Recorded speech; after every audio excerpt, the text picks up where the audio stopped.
Hello friends, welcome to Aryam English classes. आइए आज जो है क्लास 12 एक्सीलेंट ग्रामर बुक से जो है मैं इनडायरेक्ट का जो है मल्टीपल चॉइस क्वेश्चन जो है सॉल्व करता हूं। तो इसके पहले मैं पूरे रूल्स और एग्जांपल से सारी वीडियोज एक्सीलेंट ग्रामर की आपको मिल जाएंगे। आप क्लास 12 एक्सीलेंट ग्रामर इस नाम से प्लेलिस्ट देख लीजिएगा। और ये नई किताब से जो भी MCQs इसमें दिए हैं बढ़ाए हैं, मैं उसको भी ऐड कर रहा हूँ। ये क्लास 12, 11 और कंपटीशनल एग्ज़ाम कोई भी हो उन सभी के लिए जो है बहुत यूज़फुल होगी। इसलिए आप चाहे स्कूल की या कंपटीशन की तैयारी कर रहे हैं तो उसके लिए ज़रूर इस वीडियो को देखिए।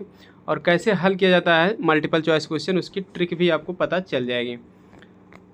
तो चलिए देखते हैं पहला क्वेश्चन। तो इसमें 5 क्वेश्चन हैं। तो पहला है आपका जो है, the teacher said to Ram, I am glad that you have obtained very high marks. अध्यापक ने राम से कहा, आई एम ग्लैड, मैं खुश हूँ, that you have obtained very high marks, कि आपने बहुत उच्च अंक प्राप्त किया। तो इसका क्या होगा इनडायरेक्ट, चलिए देखते हैं, बहुत बारीकी से समझते हैं। और कौन सा नहीं होगा उसको भी जानते हैं, क्योंकि अक्सर क्या होता है इतने सारे ऑप्शन में हम कंफ्यूज हो जाते हैं कौन सा इसका ऑप्शन सही है। देखिए पहला, the teacher told to Ram, told के साथ टू नहीं लगता, इसलिए पहला ऑप्शन गलत। अगर आपको सही नहीं पता है तो कौन नहीं हो सकता उसको काट हटा दीजिए, जो बचेगा हो जाएगा। इस तरह से 100% सही आंसर तक आपका हो जाएगा। दूसरा, said to Ram, said to को टोल्ड नहीं किया गया, ये भी गलत। तीसरा में टोल्ड राम है, चौथे में टोल्ड राम, यहाँ तक तो सही, लेकिन अब इसके आगे भी पढ़ना पड़ेगा, दैट तक सही है। उसके बाद टीचर आई को जो है ही में बदला गया, ये भी सही है। आई एम का वाच किया गया, ये भी सही है। Glad that he had, have का हैड किया गया, पास्ट परफेक्ट टेंस में बदला गया है। आई एम का वाच किया गया, तो ये सही है। Had obtained very high marks, ये सही है। और डी वाला भी क्यों नहीं सही, उसको भी हम जान लेते हैं। डी वाले में देखिए, she was glad that he has का हैड नहीं किया, मेन गलती ये है, तो ये गलत है। ठीक है, टीचर के लिए भाई लेडीज है तो सी भी आ सकता है, मेन गलती है कि हैज का हैड नहीं किया। तो तीसरा आपका सी वाला आंसर एकदम सही है। तीसरा से आप उत्तर तक आराम से पहुँच गए श्योरिटी के साथ, यहाँ एकदम हमारा सही है। अगला देखते हैं, Sohan said, I am sorry sir, I shall be punctual henceforth. तब यहाँ क्या, सोहन सेड, सोहन ने कहा, आई एम सॉरी सर, श्रीमान जी मुझे खेद है, आई शैल बी पंचुअल हेंसफोर्थ, मैं आगे से समयनिष्ठ रहूँगा, समय पे आऊँगा। तो हम क्या कहेंगे, Sohan said that he was sorry sir, तो सर को रेस्पेक्टफुल में बदलते हैं या विथ रेस्पेक्ट में, तो ये नहीं बदले, ये भी गलत है, पहला गलत है। सोहन फेल्ट सॉरी, तो हाँ आई सॉरी अगर है तो उसमें सेड को फील, और उसका सेड है तो फेल्ट में किया जाता था, ये एकदम सही है यहाँ तक। सोहन फेल्ट सॉरी, सोहन खेद महसूस किया। एंड रिप्लाइड रेस्पेक्टफुल्ली, और सम्मानपूर्वक उत्तर दिया, तो ये भी सही है, क्योंकि रेस्पेक्टफुल्ली में बदलते हैं सर को, और उत्तर दे ही रहा तो रिप्लाइड भी कर सकते हैं। और उसके बाद कंजक्शन दैट लगा दिए, तो दैट ही वुड, आई का ही हो जाएगा, आई के साथ सह लगता है, एक साथ बिल, इसलिए वुड हो गया। बी पंचुअल हेंसफोर्थ, तो ये तीसरा बी वाला ऑप्शन इसमें सही है। और भी हम देख लेते हैं सी और डी क्यों नहीं सही है, ताकि आपको 100% क्लियर हो जाए, हाँ यही आंसर है। Sohan said that he was sorry and again said respectfully, दोबारा तो सम्मानपूर्वक कहने, ये गलत बात है। तो Sohan felt sorry and said with respect that he bill, तो यहाँ क्या है, बिल सैल और बिल को उड या शुड में बदलते, तो यहाँ बिल का बिल ही रहने दिए हैं। ठीक है, ही के साथ बिल तो लगा दिए, लेकिन उड नहीं किया, पास्ट टेंस में नहीं, ये भी गलत है। तो तीनों गलत है, तो आपका ऑप्शन नंबर बी एकदम सही है। चलिए तीसरा क्वेश्चन देखते हैं। द स्टूडेंट रिप्लाइड, विद्यार्थी ने उत्तर दिया, माई मदर इज इल, मेरी माँ बीमार है, and there is no one to look after her, और कोई उसकी देखभाल करने वाला नहीं है। तो अब देखिए इसका क्या है कि इसमें भी रिप्लाइड के बाद दैट लगेगा, तो रिप्लाइड के बाद दैट क्या, तो अभी दो में लगाया है तो दो सही है। तो अगला आगे हम देखते हैं, रिप्लाइड दैट, माई का हर हो जाएगा, her mother was ill, student के लिए हर भी लग सकता है, हिज भी लग सकता है, इसमें भी कोई दिक्कत नहीं है, आगे पढ़ेंगे तब पता चलेगा। तो हर मदर इज का वाज कर दिए हैं, तो इसमें ये सही है, वाज इल है, एंड देयर इज का देयर वाज किए हैं, तो ये सही है पहला, क्योंकि दूसरा वाला रिप्लाइड वाले में देखिए इज का वाज नहीं किए हैं, और इस दोनों में इज का वाज नहीं किया, तो ये दूसरा गलत है। तो पहला आपका क्या है, सही है, दूसरा तो गलत ही है। तीसरा भी क्यों गलत है, तो देखिए इसमें भी इज का वाज नहीं किए हैं, और चौथा में देख लीजिएगा इज का यहाँ वाज नहीं किए हैं, क्योंकि दोनों इज का वाज होगा। तो सब में वर्ब की मेन गलती हो तो वर्ब से, आप वर्ब भी पकड़ लीजिए कि वर्ब का चेंजिंग नहीं किया, तो गलत ही है।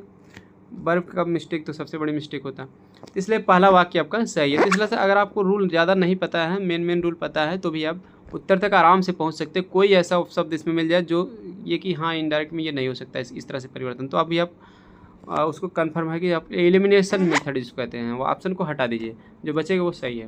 तो पहला आपका सही है, 100% सही हो गया। चौथा है लेडीज एंड जेंटलमैन, ठीक है, महिलाओं एवं सज्जनों।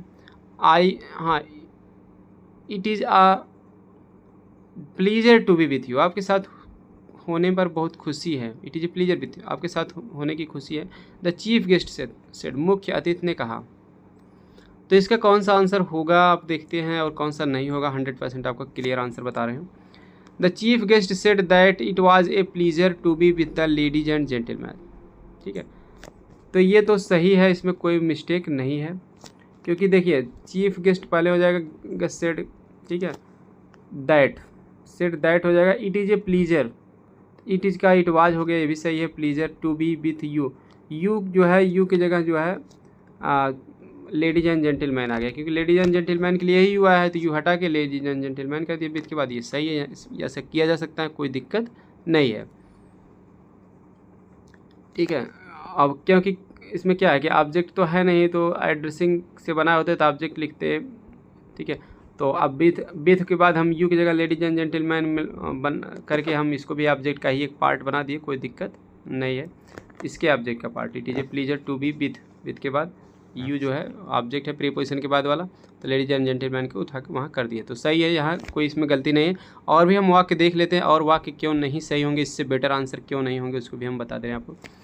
देखिए, the chief guest told the ladies and gentleman, तो यह भी कर सकते हैं, महिलाओं से जनों को बताया that it was a pleasure to be, यहाँ बी नहीं है, देखिए इसमें यहाँ टू बी विथ यू है ना, तो टू के बाद बी नहीं है, तो ये गलत हो गया, ठीक है, उसको हम हटा नहीं सकते।